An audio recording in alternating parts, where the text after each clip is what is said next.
4장 6절.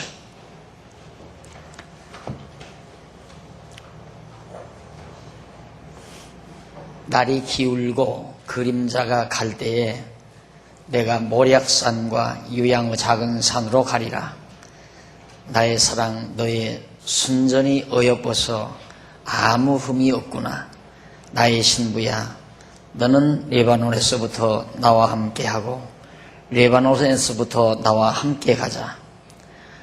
아마나의 스닐과 헤르몬 꼭대기에서 사자굴과 표범산에서 내려다보아라. 우선 8절까지 봉독을 했습니다. 지금 우린 지난 수요일부터 영광스러운 혼인잔치에 대한 솔로몬의 아름다운 노래를 지금 감상하는 중입니다. 그 가운데서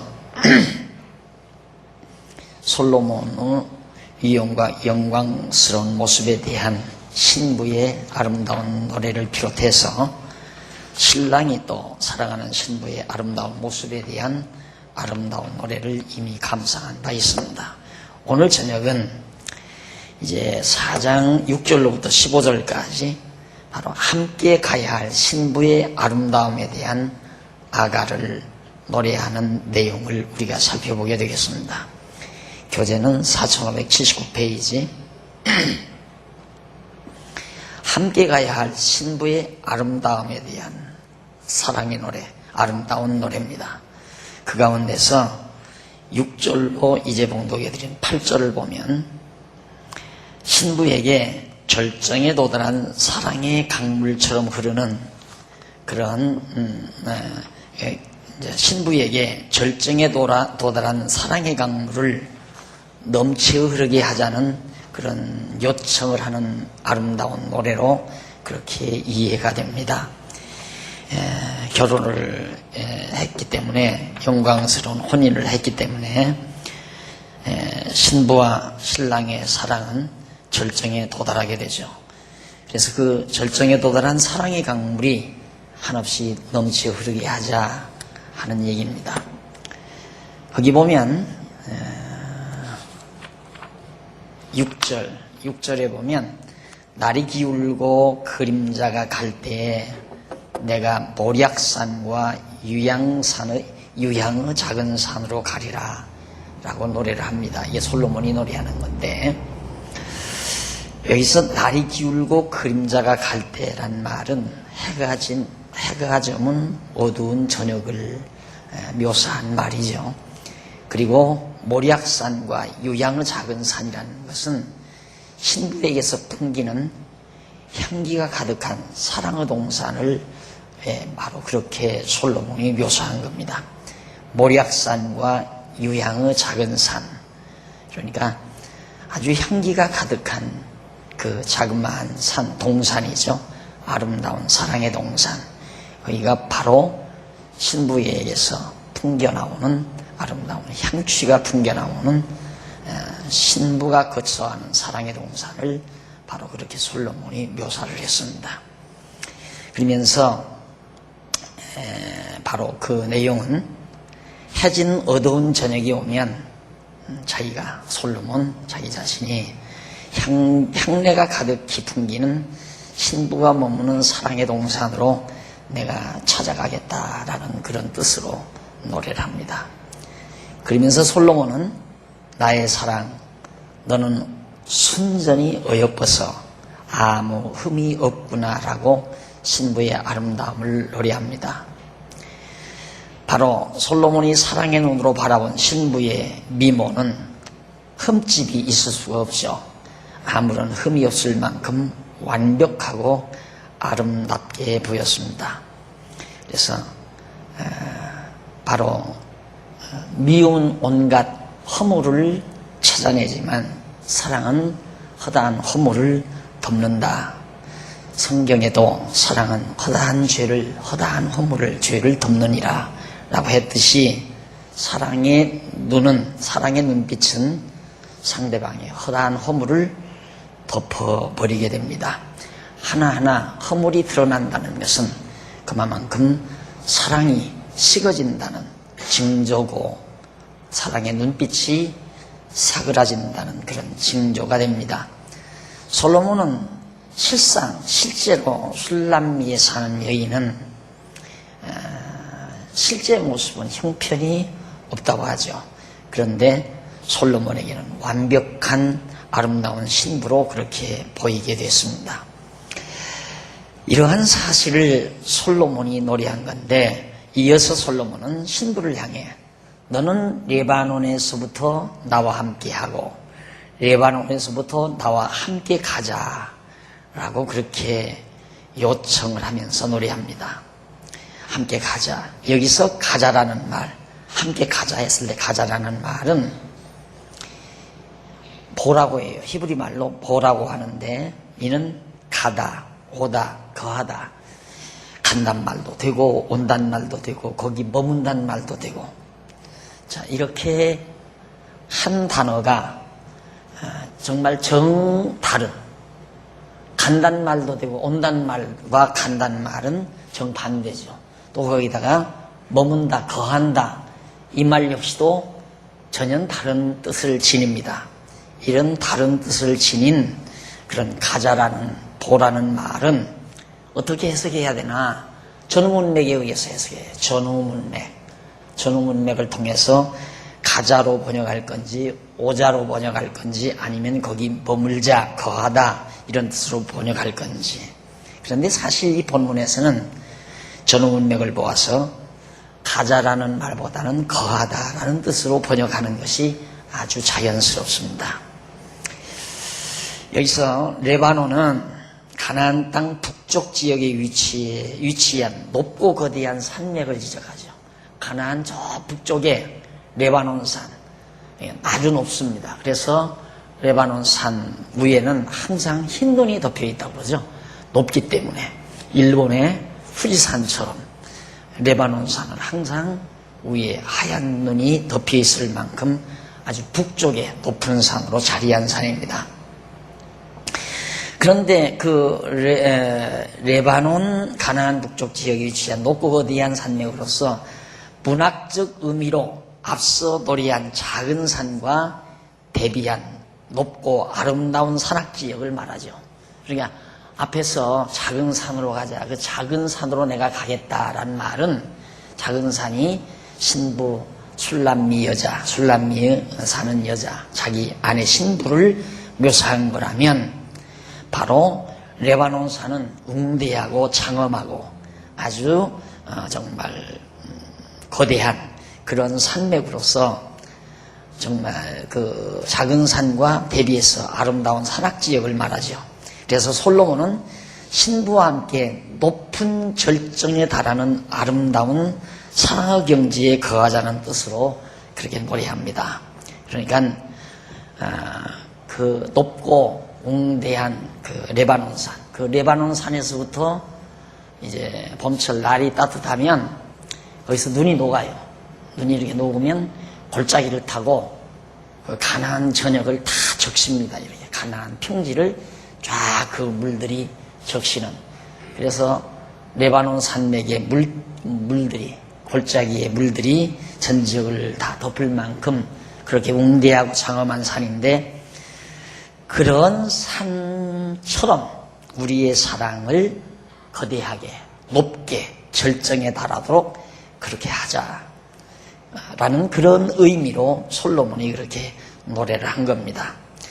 그리고 나마나와 스닐과 헤르몬 꼭대기에서 사자굴과 표범산에 내려다보아라, 표범산에서 내려다보아라 라고 노래하죠. 이거 다 아마나와 스닐과 헤르몬 꼭대기에서 사자굴과 표범산에서 이렇게 내려다보아라. 여기서 아나마는 끊임없이 흐르는 강의 원천이 있는 레바논산 봉우리 중에 하나를 말합니다. 아마나, 아까 제가 말씀드렸죠. 레바논산에서 옥날샘처럼 물줄기가 이제 아래로 흘러내리는 그 원천, 옥날샘을 말하죠. 아마나. 그리고 산봉우리 중에 하나를 말하고 왕하 5장 12절에 나옵니다. 그리고 스닐은 흰산이라는 뜻이에요. 하얀 산. 레바논 지역에서 가장 높은 해로운 산의 별칭을 스닐이라고 합니다. 그러니까 높은 지역에서, 아주 높은 지역에서 아래를 쫙 내려다보아라, 그런 얘기예요. 그러면서 이제 거기 보면 사자굴과 표범산, 사자굴과 표범산은 사자와 표범들이 서식하는 가나안 땅 북쪽에 위치한 레바논 산악지역을 묘사합니다. 그것도 깊은 산, 높고 깊은 산. 이제 사자굴이 있고 표범들의 거처가 있는 산, 높은 곳에 사자나 표범들이 거처하죠. 산 밑에 거하는 게 아니라 거기서 바로 거기를 뜻하는 건데, 그리고 거기서 이제 내려다보아라 그랬거든요. 내려다보아라 라는 말은 히브리 원문으로 먼못을 뒤쫓다, 넘쳐 흐르다, 적시다, 그런 뜻입니다. 그런 등의 뜻을 가진 슈크라는 말에서 파생된 동사예요. 그러니까 내려다보아라 라고 하는 말은 어떻게 해석을 해야 되나. 사실 우리가 문맥으로 보아서 기본 어근을 따라 넘쳐 흐르다 라는 뜻으로 번역하는 것이 아주 자연스럽죠. 거기서부터 우리의 사랑의 물줄기가 그 높은 데서부터 쭉 넘쳐 흐르도록 그렇게 하자라고 하는 것이 솔로몬이 노래하는 노래의 의미입니다. 근데 우리말 번역말을 가지고는 도대체 뭘 얘기하는가 할 수가 없어요. 도대체가. 그러나 그 단어를, 동사를 다시 한번 원문에서 확인해 보면, 이건 내려다보라는 말보다는 그 사랑의 물줄기가 저 밑으로, 우리의 사랑의 물줄기가 저 평지를 향해서 넘치도록 하자. 내가 너를 찾아가서 우리의 사랑의 절정을 맞이하리라. 그런 말과 아주 잘 어울리는 그런 해석이라고 그렇게 생각을 합니다. 그래서 솔로몬은 자기와 신부 사이에 솟아오르는 절정에 달하는 사랑의 강물이 높고 아름다운 산 꼭대기에서 골짜기로 넘쳐 흐르도록 하자는 그런 뜻으로 노래한 거죠. 노래가 아름답잖아요. 그렇게 이해하고 보니까 이제 솔로몬이 부르는 이 노래가 참으로 문학적인 아름다운 표현이었다라고 우리가 쉽게 납득이 갈 수 있습니다. 결국은 솔로몬은 자기와 신부 사이의 사랑이 절정에 달하여 그 사랑의 강물이 넘쳐 흘러서 가나안 전역을 적시게 하자는 뜻을 담아서 노래한 것으로 우리가 이해할 수 있습니다. 이 아름다운 솔로몬의 노래의 역사적 배경은 우리가 쉽게 알 수 있듯이 다윗 왕이 죽은 후에 솔로몬이 왕위에 오르죠. 왕위에 올라서 여호와 하나님의 언약의 말씀대로 유브라데스 하수에서부터 블레셋 땅과 애굽에 미치기까지 모든 나라들을 다스리게 되죠. 사실 솔로몬 때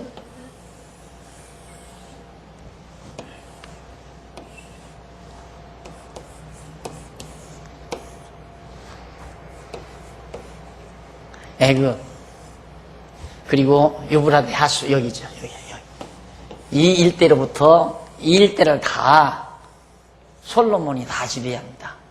그러니까 이 지역에서 전부 이 예루살렘을 향해서 조공을 다 가져오는 거예요. 모든 조공을. 그러니까 엄청난 번영이죠. 유대 이스라엘로서는 최고의 번영기. 하나님께서 언약하신 대로 이루어준 겁니다. 이 하수, 유브라데 하수니까요. 이 하수에서부터 애굽강까지 전부 이스라엘 후손들에게, 아브라함 후손들에게 주기로 언약하신 말씀이 바로 솔로몬 때 완벽하게 이루어졌습니다. 그때를 이제 배경으로 해서, 그런 역사적인 배경으로 해서 이제 노래를 하는 건데, 사방에 둘린 민족들과 평화가 있었고 쳐들어오지 않으니까 자연스럽게 자기네들이 다 조공을 가지고 솔로몬에게 가져오니까 또 모든 이스라엘 백성이 풍요와 영화를 누리며 아주 평화롭게 삽니다. 솔로몬 왕도 하나님께서 주신 지혜와 총명을 인하여 사방 모든 나라의 명성이 높아지게 되었고, 이러한 여호와 하나님의 사랑의 섭리를 바탕으로 솔로몬이 시문학적 방법에서 노래하는 것이 바로 이제 부른 노래의 내용이에요. 절정이다 이 말이에요. 지금 이스라엘 민족의 영화가 가장 절정이에요. 그러니까 하나님께서 이스라엘 백성을 사랑하는 사랑이 최고 절정에 달한 때였다. 그 최고 절정에 달한 때를 레바논 산을 비유해서 거기서부터 사랑의 강물이 전 지역에 흘러넘치도록 하자라고 하는 것이 바로 솔로몬이 구사했던 사랑의 아름다운 노래였습니다. 그 다음 이제 9절로 11절 거기 보면 솔로몬이 신부와 사랑에 취하여 신부의 아름다움에 대한 사랑의 아가를 그런 노래하는 그런 내용입니다. 솔로몬이 신부와 사랑에 푹 취해서 신부의 아름다움에 대한 노래를 부르는 건데 신부를 향해서 솔로몬이 이렇게 말합니다. 나의 누이, 나의 신부야, 네가 내 마음을 빼앗았구나. 내 눈으로 한 번 보는 것과 내 목의 구슬 한 꿰미로 내 마음을 빼앗았구나. 신부 술라미가 솔로몬을 바라만 봐도 솔로몬의 마음을 다 빼앗아가 버립니다. 그리고 신부가 장식한 목걸이 하나만도 신랑의 마음을 사로잡기에 충분했다는 그런 표현입니다. 그리고 계속해서 나의 누이 나의 신부야 내 사랑이 어찌 그리 아름다운지 내 사랑은 포도주에 진하고 내 기름의 향기는 각양 향품보다 승하구나 라고 노래를 했습니다. 여기서 내 사랑은 포도주에 진하고 라는 말, 그것은 신부의 사랑은 취하게 해서 흥을 돋구는 기능이 포도주보다 낫다는 거죠. 예, 사랑에 취한 신랑이 신부를 포도주보다 훨씬 나은 그런 능력, 취하게 하는, 신랑을 취하게 하는 기능을 노래한 거죠. 그러면서 솔로몬은 아름다운 신부의 사랑과 향기의 우수함을 노래했는데 이어서 내 신부야 내 입술에서 꿀방울이 떨어지고 내 혀 밑에는 꿀과 젖이 있고 내 의복의 향기는 레바논의 향기 같구나 라고 노래합니다. 신부와 입을 맞추고 그 달콤한 느낌에 대한 아가와 신부의 의복에서 풍기는 좋은 향기에 대한 아름다운 노래를 솔로몬이 노래한 거죠. 이 노래의 역사적 배경을 살펴보면 솔로몬이 왕위에 올라서 여호와 하나님의 언약의 말씀대로 예루살렘에 여호와의 전을 건축하고 기도를 드림으로 여호와 하나님께서 불로 응답해 주시고 재앙이 말 때에 기도하면 응답해 주실 것도 약속해 주시는 사랑을 받습니다. 하나님께서 엄청난 사랑을 이스라엘 백성에게 베풀어 주시죠. 자, 모든 주변 대적들, 블레셋이라든가 애굽이라든가 모압, 암몬, 에돔, 아람 등등 모든 주변 국가들 그리고 유브라데 하수 근동에 사는 그런 민족들로부터 모든 공격이 다 끝나고 평화가 유지되고 그들로부터 많은 조공을 받게 만드시고 이스라엘에 대한 하나님의 사랑이 총 집중되는 그 시기가 바로 솔로몬 왕정 시대입니다. 그 시대를 자기가 신부를 사랑하는 사랑에 취한 모습으로 하나님의 사랑을 묘사하는 거죠. 그러니까 우리가 하나님의 사랑을 직접 우리가 못 느끼니까 하나님의 사랑을 직접 우리의 감각이 무딘 거죠. 하나님의 사랑이 너무 크니까 그 큰 사랑을 우리가 느끼기에는 우리의 감각이 무디다는 얘기입니다. 그러니까 그런 무딘 우리의 감각을 우리 작은 사랑으로 인간의 부부에 대한 애정으로 그렇게 묘사를 해서 우리가 조금이라도 하나님의 사랑을 느끼게 만드는 아주 정말 기가 막힌 그런 계시 방법이라고 우리가 생각을 합니다. 부부 사랑이야 다 우리들이 해보니까 얼마나 사랑하는가를 우리가 감지할 수 있잖아요.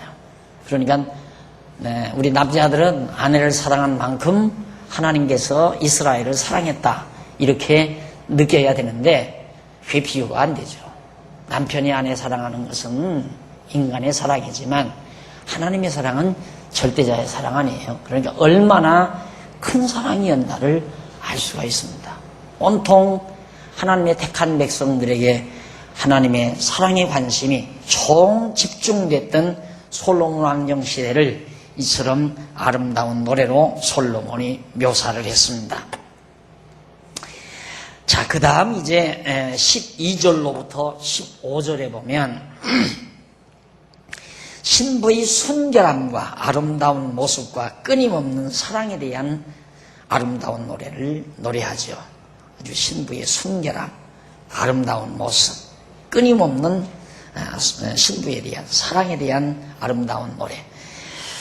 신부를 향해서 솔로몬이 이럽니다. 나의 누이, 나의 신부는 잠근 동산이요 덮은 우물이요 봉한 샘이로구나 라고 노래를 합니다. 여기서 잠근 동산이요 덮은 우물이요 봉한 샘은 아무도 들어가지 못한 동산과 아쉬보지 못한 우물과 샘을 말하는 겁니다.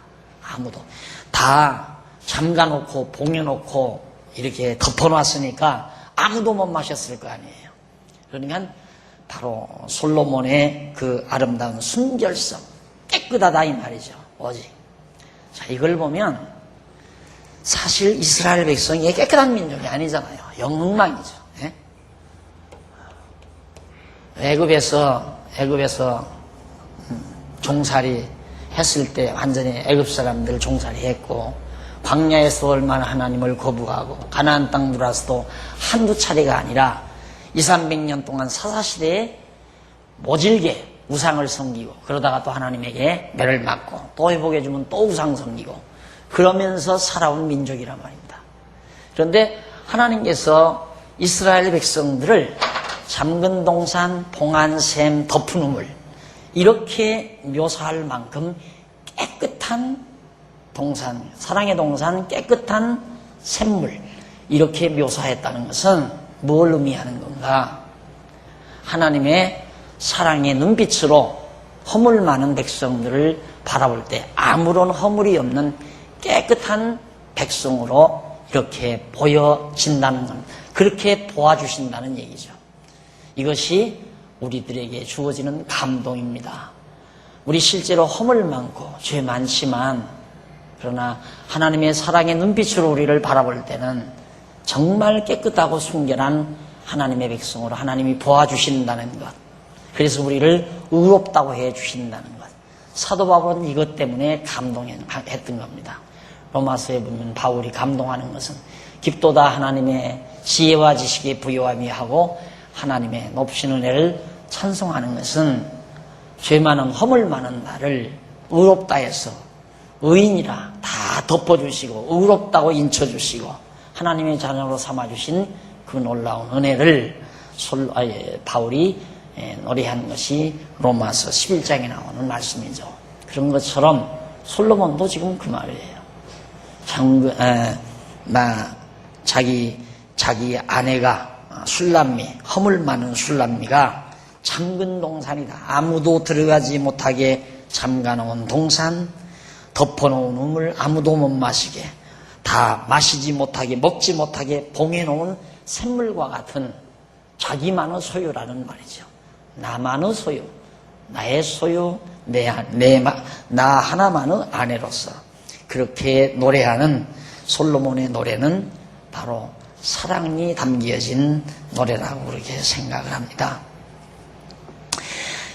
그리고 다시 말해서 이는 솔로몬이 처녀성이 유지되어 있는 신부의 순결함을 시적으로 묘사해서 노래한 것이고, 그리고 이어서 솔로몬은 네게서 나는 것은 석류나무와 각종 아름다운 과수와 고벨화와 나도초와 나도와 번홍화와 창포와 개수와 각종 유향목과 모략과 침향과 모든 귀한 향품이요 라고 노래를 합니다. 네게서 나는 것은 네게서 나는 냄새, 향기는 이 세상에서 나는 모든 향기의 내용들을 다 열거합니다. 아름다운 향기를 다 열거하면서 네게서 일어난 아름다운 향기가 나고 있다, 그 말이죠. 자, 그런데 여기서 공원은 공원, 너의 공원에서 죄송합니다. 향품이요라고 노래하는데 우리 본문에는 공원이라는 뜻이 있는 말이 빠져 있습니다. 우리 본문에 공원, 동산이라는 말, 공원이 빠져 있어요.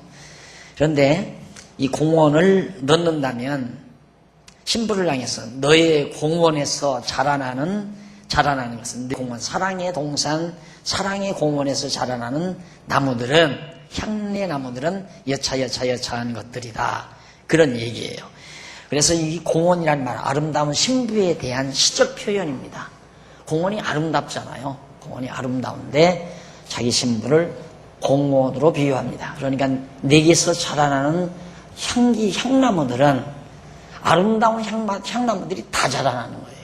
그러니까 그 공원에 가면 그 향기를 맡는 것처럼 내게서는 그런 아름다운 향기들이 계속해서 발휘된다라고 노래를 한 겁니다. 자, 바울은 그럽니다. 우리는 그리스도의 향기라고 그러죠. 우리는 그리스도의 향기다. 그러니까 결국 예수의 신부인 우리들에게서 예수의 향기가 바란다고 바울이 말하는 것처럼 역시 하나님께서는 우리를 사랑하기 때문에 우리에게서 풍기는 모든 냄새가 추하고 더럽고 악취가 나는 것이 아니라 우리에게서 나는 모든 냄새는 사랑으로 승화돼서 바로 그 모든 냄새가 아름답게 좋게 다 풍긴다는 것. 엄마들도 그러잖아요. 엄마들도 애기들 그 구린내로 맡으면 어떻게 애기를 기르겠습니까? 애기들이 푸툭해도 옆에서 밥 잡수면서 그냥 그거 다 치우잖아요.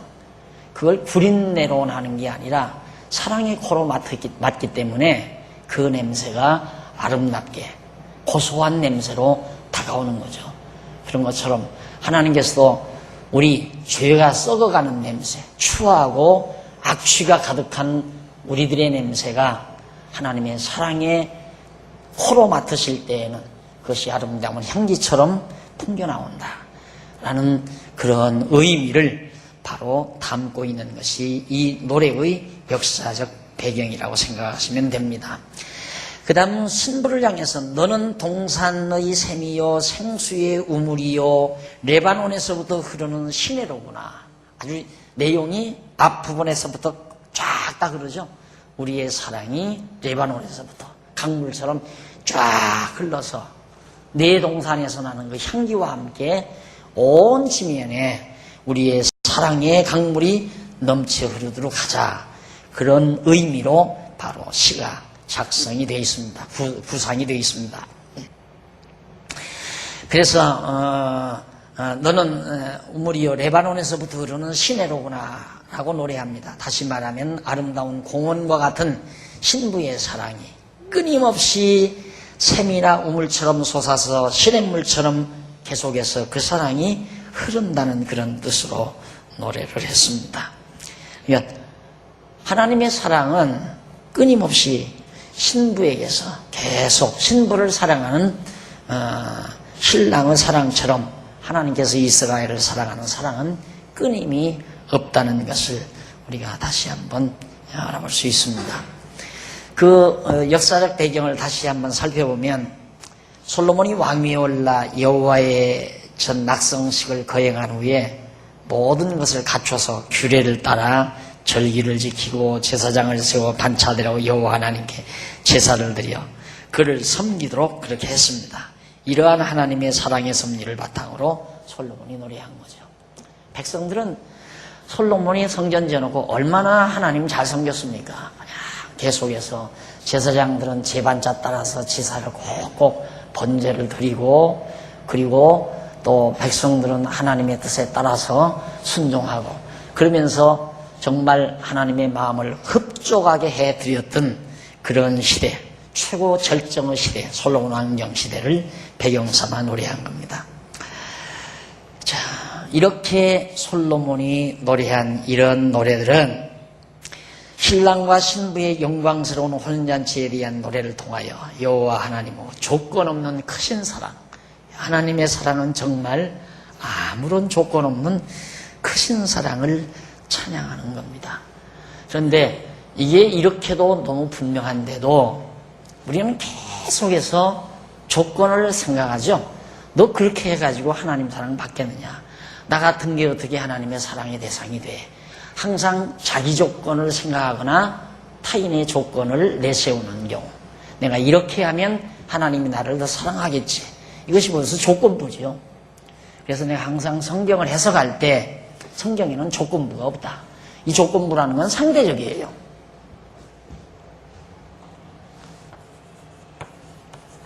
조건부 문장은 상대적이다. 절대적인 데서는 조건부라는 게 상대적인 데서만 있지 절대적인 데서는 없어요. 절대적인 문장에서는. 이게 상대적이라야 조건부가 있죠. 네가 이렇게 하면 내가 그렇게 해주겠다. 이건 상대적인 거거든요.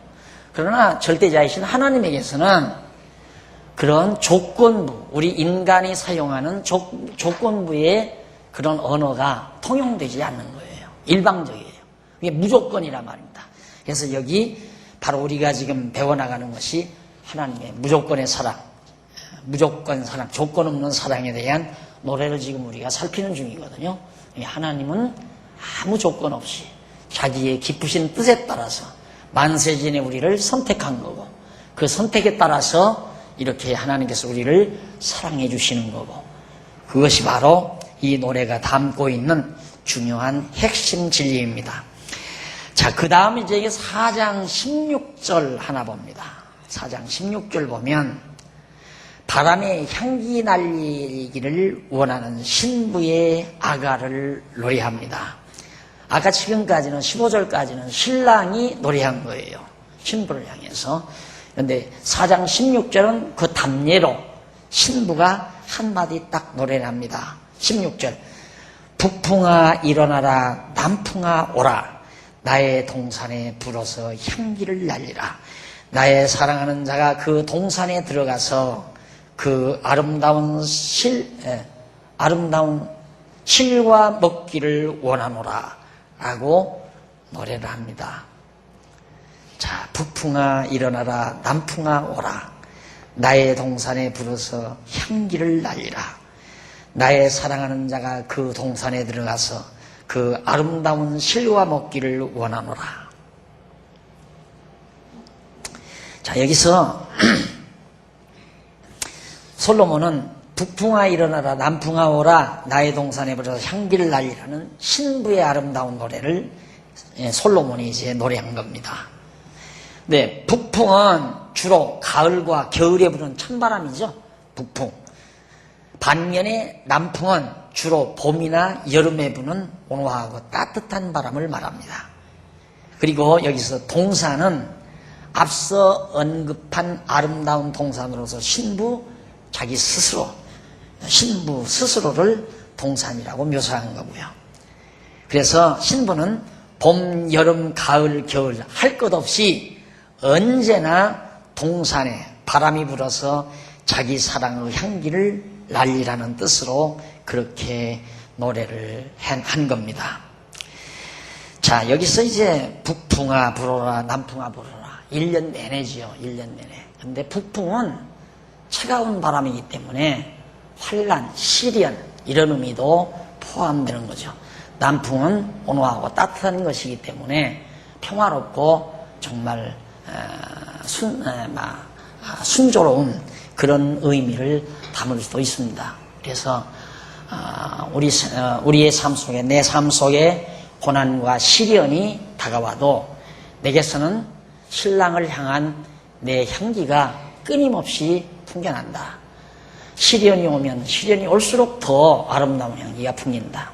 그래서 백합화가 가시밭에 있는 게 좋은 이유는 바람이 불면 백합화가 가시에 찔리면 백합화의 향기가 더 진하게 난다고 그러죠. 그래서 진짜 사랑은 꼭 평화롭고 좋은 때만 이루어지는 게 아니라 어려움과 시련 속에서.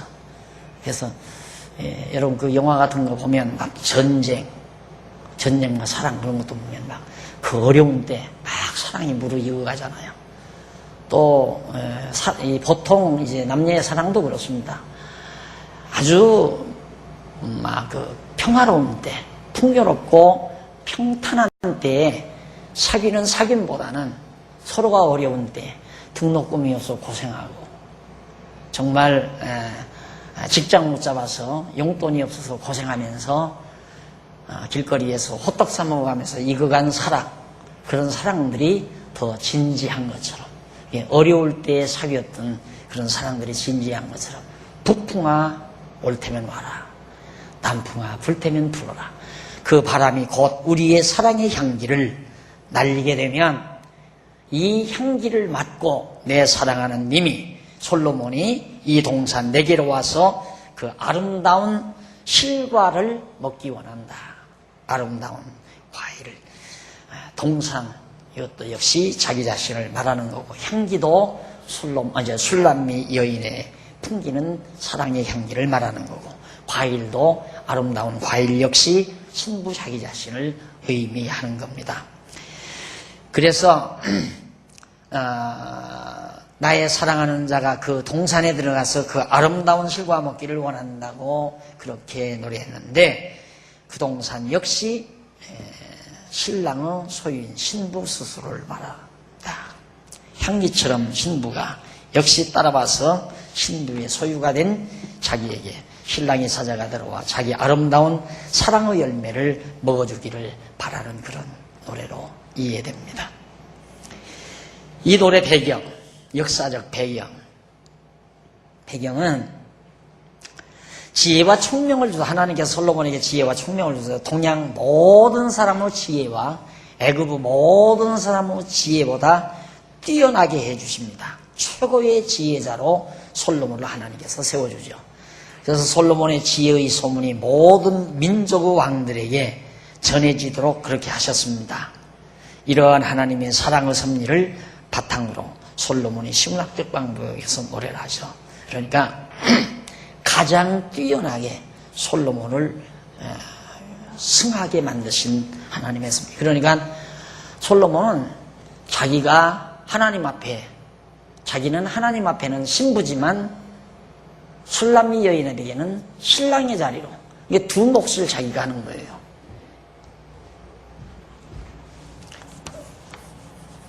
하나님, 솔로몬, 술람미 여인.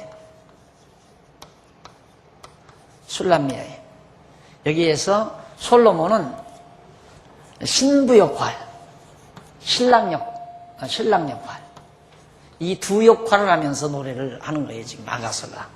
그러니까 자기가, 솔로몬이 신랑으로서 술람미 신부를 노래하는 것은 하나님이 자기를 사랑하는 사랑의 노래로 상상을 하고 그렇게 노래하는 거고, 그 다음 자기가 신부에게,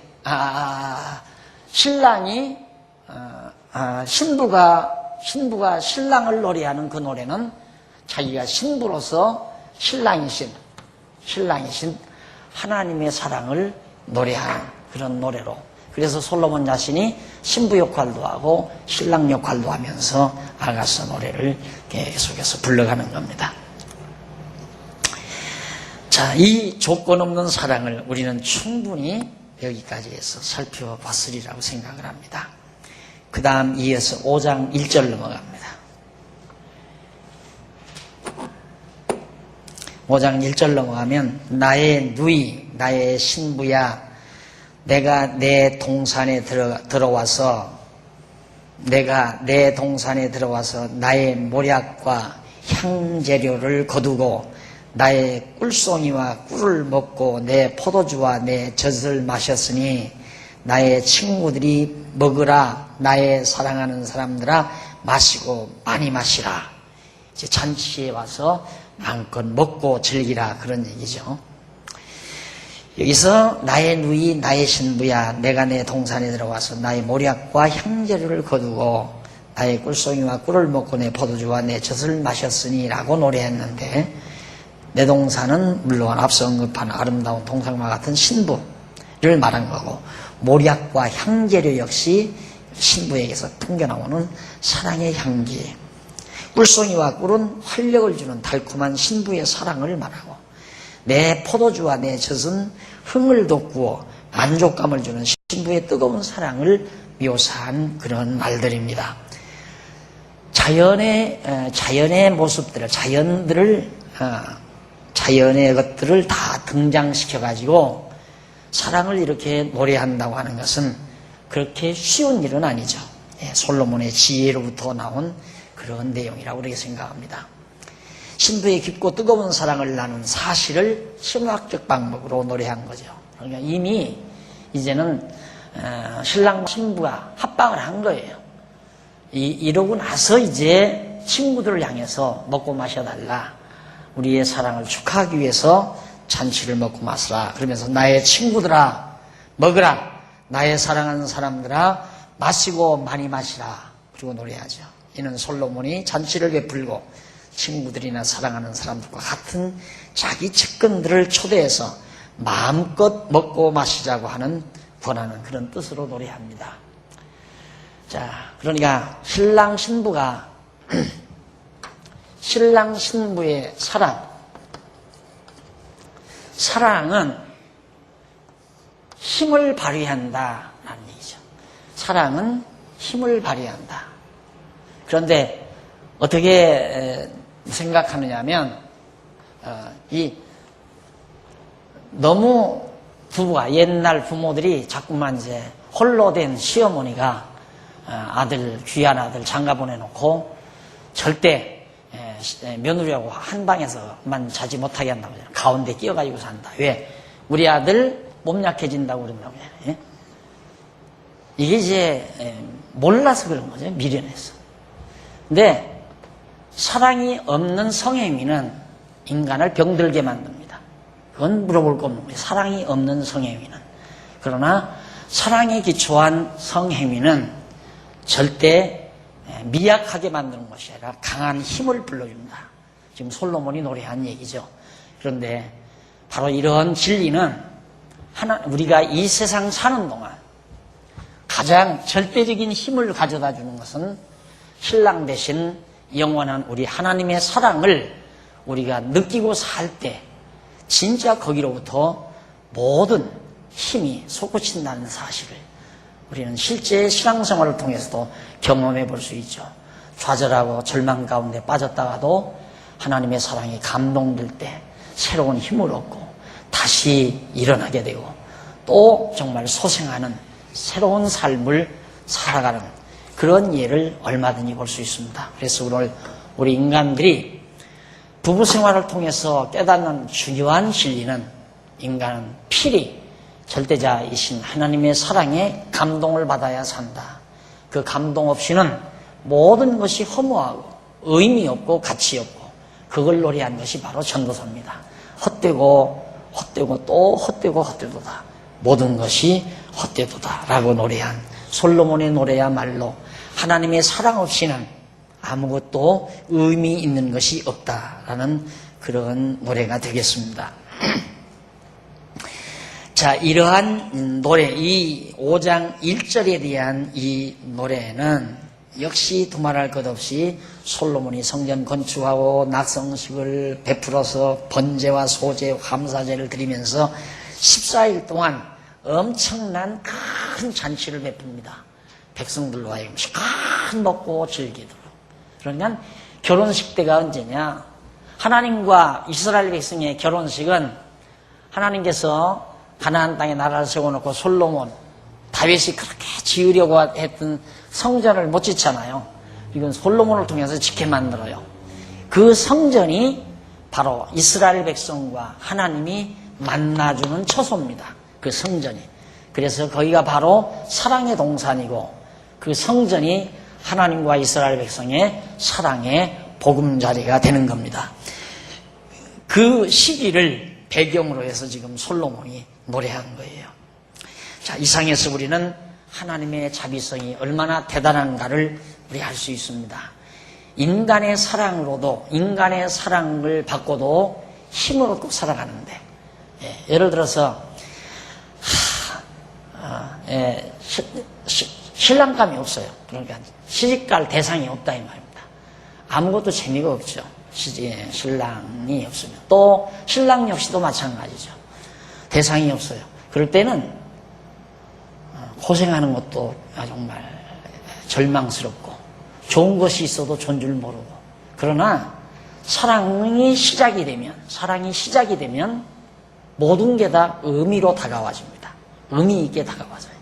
그래서 박진감이 넘치고 힘이 솟고 하루하루의 삶이 기백이 있고, 그런 이유가 바로 사랑의 힘이라는 것. 인간의 사랑도 그런 힘을 공급해 주는데, 항상 하나님의 저 크신 사랑, 절대적인 하나님의 자비하신 사랑이 우리 인간을 얼마나 힘있게 만들 것인가 가히 짐작할 수 있는 일이라고 생각을 합니다. 거듭당부하지만 우리 인간은 하나님의 사랑의 감동, 하나님의 사랑을 어느 정도 느끼는가, 거기에 따라서 삶의 모습이 달라질 수 있다는 얘기입니다. 자, 그 다음 이제 5장 2절부터 넘어갑니다. 5장 2절부터 넘어가면 2절, 변함없는 사랑의 성취.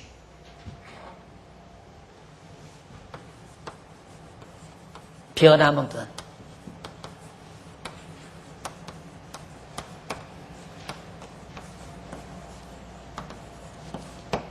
성취. 지금까지는 이제 하나님께서 이스라엘 백성과 사랑을 해서 이제 언약을 해서 언약대로 이렇게 할 것을 약속하시는 변함없는 사랑의 언약이죠. 제1절 조건 없는 사랑의 언약입니다. 조건 없는 사랑의 언약. 그러니까 1장으로부터 5장 1절까지가. 그러니까 이게 이제 꿈속에서 계속해서 이렇게 상상을 하는 거예요. 하나님의 사랑의 언약을. 그리고 나서 이제부터는 2장, 5장, 2절로부터 8장까지는 그렇게 조건 없는 사랑의 언약을 하신 하나님이 바로 변함없이 그 언약을 바꾸지 않고 변함없이 그 사랑의 언약을 이루어 주신다라는 그 변함없는 사랑의 성취에 대해서 지금 아름다운 노래로 노래하는 내용이 소개됩니다. 자, 그래서 그 내용을 간단히 정리해 보면 이렇습니다. 5장 2절로 6장 3절까지는 신랑을 잃어버린 신부의 아가입니다. 신랑을 잃어버리고 다시 만나게 되죠. 그래서 잃어버린 채로, 잃어버린 상태에서 계속해서 아름다운 노래를 부르는 내용이고, 그 다음 6장 4절로부터 7장 9절까지는 신랑이 신부를 찾아요. 신부를 찾는 신랑의 아름다운 노래가 소개됩니다. 그리고 마지막으로 7장 10절로부터 8장 5절까지는 신랑을 상봉하는 신부의 아름다운 노래. 그리고 마지막 절 8장 6절로 14절까지는 변함없는 사랑의 아가에 대한 노래가 소개됩니다. 이렇게 해서 끝내 하나님께서는 변함없이 사랑을 이루신다. 일단 하나님께서 조건 없는 사랑으로 결혼식까지 하잖아요. 결혼식까지 했는데 다시 이혼한 게 아니라 백성들이 신랑을 잃어버리죠. 잃어버리고 떠나는데 다시 이제 잃어버리게 되니까 다시 신랑이 신부를 찾아 헤매요. 그래서 다시 만나서 변함없이 여전히 사랑을 한다. 이제 호세아에 그게 나오죠. 호세아서에 보면 하나님의 사랑을 그렇게 묘사하죠. 호세아 들어 너 음란한 아내를 얻으라 이 말이에요. 음란한 아내를. 이게 이제 호세아가 자기 부인이 간통을 해요. 그래서 이제 나갔어요. 나갔는데 그런 아내를 호세아들로 다시 얻으라 그래요. 흠난한 아내를, 그런 흠집 많은 여자를 아내로 맞아들이라. 뭐냐면 상관없다 이 말이에요. 상관없다. 예, 하나님께서 이스라엘 백성들 나가서 우상 섬기고 별짓 다 했어도 난 상관없다. 난 변함이 없다. 난 끝까지 너희를 사랑하겠다 하는 것이 하나님의 변함없는 사랑입니다. 그렇기 때문에 우리가 믿죠. 안 그러면 우리 모습 보고 믿을 수 있겠어요? 예를 들면 보십시다. 내가 여자인데 시집을 갖다 퇴박 맞고 나왔어요. 왜? 키가 작고 못생겼다고 날 퇴박해서 할 수 없이 못 살고 나왔단 말입니다. 만날 두드려 패는데 어떻게 나와요? 그런데 가서 사정할 수 있겠어요? 왜? 내 모습을 내가 아니까. 더구나 쫓겨나서 형편없이 정말 다 망가져버렸단 말입니다. 근데 감히 나를 사랑해 주리라고 상상이나 하겠어요? 근데 상관없이 나를 기다려주는 남자라면 진짜 나를 사랑하는 남자지요. 그 사랑을 지금 요 후반부에서 노래하고 있는 겁니다. 기대해 주시고 오늘 강의 여기서 마무리하겠습니다. 기도하십시다. 자비로우신 하나님 아버지, 하나님의 큰 사랑을 조금은 감지할 수 있도록 우리가 아가 내용을 다시 한번 저희들이 음미했습니다. 전능하신 하나님 아버지여, 우리를 얼마나 사랑했는지를 우리는 측정하지 못하고 때때마다 두려워하고 때때마다 염려하고 때때마다 불신하고, 그래서 하나님과 멀어지는 삶을 살 때가 많았던 어리석은 저희들이었습니다. 이제 우리가 하나님의 사랑을 조금이라도 느꼈다면 좀 더 담대하게 다가서게 하시고 그 하나님 버리지 않게 하시고 그 하나님에게 사로잡혀 사는 슬기롭고 지혜로운 종들이 되도록 인도해 주시옵소서. 돌아가는 발길 지켜주시고 주 안에서 다시 만날 때까지 종들과 가정 위에 평안을 주시옵소서. 예수님의 이름으로 기도드립니다. 아멘.